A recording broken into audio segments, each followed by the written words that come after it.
안녕하세요 여러분. 오늘은 정말 중요한 이야기를 해보려고 해요. 바로 2주 뒤로 다가온 추석을 맞아서 벌초와 성묘에 대해 자세히 알아보겠습니다. 70년대, 80년대, 90년대 조국 근대화를 위해 땀 흘리며 일하셨던 산업전사분들 기억하시나요? 그분들이 아무리 바빠도 절대 놓치지 않았던 게 바로 명절 때 조상님 산소 돌보는 일이었어요. 그때는 정말 힘들었잖아요. 공장에서 새벽부터 밤늦게까지 일하시면서도 추석만 되면 어김없이 고향으로 내려가셔서 조상님 산소를 정성스럽게 단장하셨죠. 그런 효심이 바로 우리 정신의 핵심이라고 생각해요. 먼저 벌초가 뭔지부터 알아볼까요? 벌초란 조상님의 묘지 주변에 자란 풀을 베고 다듬어서 깨끗하게 정리하는 것을 말해요. 일부 지역에서는 금초라고도 부르는데 전국적으로 행해지고 있는 아름다운 미풍양속이죠. 벌초를 하는 이유는 여러 가지가 있어요. 첫 번째는 조상님에 대한 예의예요. 무덤 주변이 풀로 우거져 있으면 보기에도 좋지 않고 조상님께 죄송한 마음이 들잖아요. 두 번째는 실용적인 이유인데 풀이 너무 무성하면 묘소 위치를 찾기도 어렵고 성묘할 때도 불편해요. 세 번째는 안전상의 이유예요. 풀이 많으면 뱀이나 해충들이 숨을 수 있어서 위험하거든요.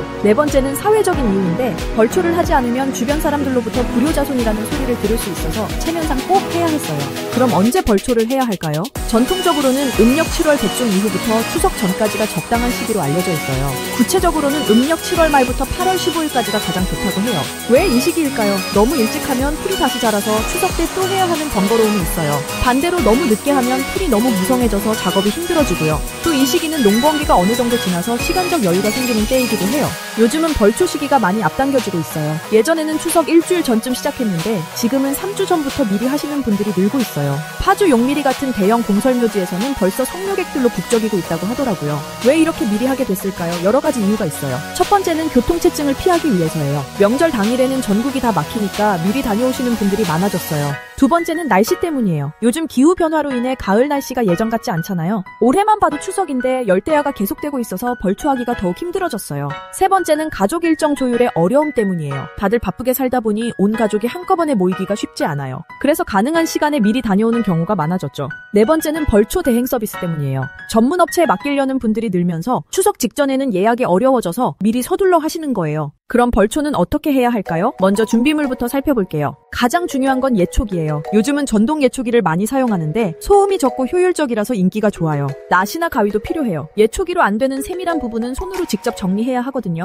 갈퀴나 빗자루도 있으면 좋고요. 베어낸 풀을 모으고 정리하는 데 필요해요. 안전장비도 중요해요. 두꺼운 장갑은 필수고 긴팔옷과 긴 바지를 입어야 해요. 모자도 쓰시고 안전화나 등산화를 신으시는 게 좋아요. 특히 독충이나 뱀을 조심해야 하니까 보호장비를 소홀히 하면 안 돼요. 벌초하는 순서도 알아볼게요. 먼저 묘소 주변을 전체적으로 살펴보고 어느 정도 풀이 자랐는지 파악해요. 그 다음 위험한 것들이 있는지 확인해요. 뱀구멍이나 말벌집 같은 거 말이에요. 본격적인 작업은 묘소 위쪽부터 시작해서 아래쪽으로 내려오면서 해요. 경사면에서 작업할 때는 미끄러지지 않도록 특히 조심해야 하고요. 예초기 사용할 때는 돌이나 나뭇가지가 튈 수 있으니까 주변에 사람이 없는지 확인하고 해야 해요. 베어낸 풀은 바로바로 모아두는 게 좋아요. 나중에 한꺼번에 정리하려면 더 힘들어져요. 그리고 묘비나 상석 주변은 특히 꼼꼼하게 정리해야 해요. 조상님께 인사드리는 곳이니까요. 안전사고 예방도 정말 중요해요. 매년 벌초 시즌마다 안전사고가 발생하거든요. 예초기 사용할 때는 반드시 보호장비를 착용하시고 경사진 곳에서는 더욱 조심해야 해요. 또 진드기나 독충에 물릴 수 있어요.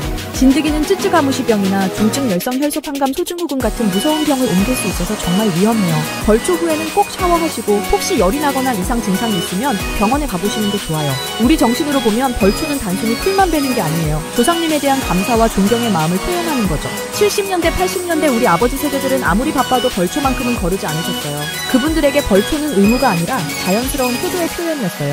조상님께서 우리를 여기까지 있게 해주신 은혜에 보답하는 마음으로 정성을 다해 산소를 돌보셨죠. 이웃들과 함께 도우며 벌초하는 모습도 아름다워요. 혼자 하기 힘든 일을 서로 거들어주고 도구도 나눠 쓰고 그런 공동체 정신이 바로 우리가 지켜야 할 소중한 가치예요. 선배들이 후배들에게 벌초 방법을 가르쳐주는 것도 의미가 있어요. 어떻게 풀을 베야 하고 어떤 순서로 정리해야 하는지 그런 노하우를 전수받는 거죠. 이런 게 바로 세대를 이어가는 지혜라고 할 수 있어요. 요즘은 벌초 대행 서비스도 있어요. 나이가 들어서 직접 하기 어려우신 분들이나 거리가 멀어서 자주 못 가시는 분들이 이용하시는데요. 물론 편리하긴 하지만 가능하면 가족이 직접 하는 게 좋겠죠. 벌초할 때 가족들과 함께하는 시간도 소중해요. 평소에 바빠서 대화할 시간이 없었는데 벌초하면서 이런저런 이야기를 나누게 되잖아요. 조상님 이야기도 하고 가족사도 들려주고 그런 시간이 정말 값져요. 환경 보호도 생각해야 해요. 벌초할 때 나온 풀이나 쓰레기를 함부로 버리면 안 되고요. 가능하면 자연 친화적인 방법으로 처리하는 게 좋아요. 산불 예방도 중요하고요. 향이나 촛불 사용할 때는 각별히 조심해야 해요. 벌초 후에는 간단한 성묘도 하죠. 조상님께 인사드리고 한 해 동안 잘 지냈다는 말씀도 드리고 앞으로도 잘 보살펴드리겠다는 다짐도 하고요. 이런 마음이 바로 우리 전통 문화의 아름다운 부분이에요. 회사에서도 벌초 휴가를 주는 곳들이 늘고 있어요. 직원들의 가족 행사를 배려하는 거죠. 이런 것도 우리 사회가 발전하고 있다는 증거라고 생각해요. 벌초는 힘들지만 보람도 있어요. 깨끗하게 정리된 산소를 보면 뿌듯하고 조상님께 효도한 마음도 들고요. 가족들과 함께 땀 흘린 시간도 좋은 추억이 되고요. 마무리하면서 말씀드리고 싶은 것은 벌초가 단순한 일이 아니라는 점이에요. 우리의 뿌리를 생각하고 조상님께 감사하는 마음을 실천하는 소중한 시간이거든요. 그래서 어쩌라고요. 우리 모두 조상님을 향한 마음을 잃지 말아야죠. 바쁜 현대 사회에서도 전통을 소중히 여기고 가족의 소중함을 되새기는 그런 마음 말이에요. 구독, 좋아요, 댓글로 여러분의 벌초 경험이나 추억도 나눠주세요. 공유로 더 많은 분들에게 이런 소중한 전통이 알려지길 바랍니다. 다음 영상에서 성묘 예절도 소개해드릴게요. 전통문화 지키기 구독과 알람 설정하시고 또 만나요. 안녕!